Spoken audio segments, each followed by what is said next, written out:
I'm back here at Super Spy Authentic Chinese Hotpot in Mandaluyong. Binabalik-balikan ko talaga yung mini hotpot nila. This time, I'm with my friend Joyce and pinili namin yung choose your own ingredients for only 1.1 pesos per gram.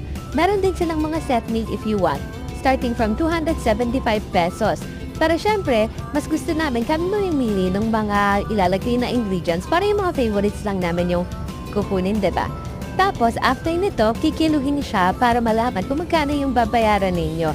Ito nga pala yung amin. Tapos, inabot kami ng almost 700 pesos for this one.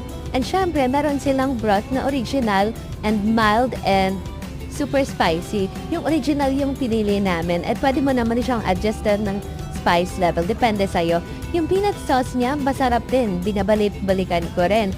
Nag-enjoy kami ng friend kong si Joyce and syempre, gusto ko ma-experience niya rin to, kagaya namin.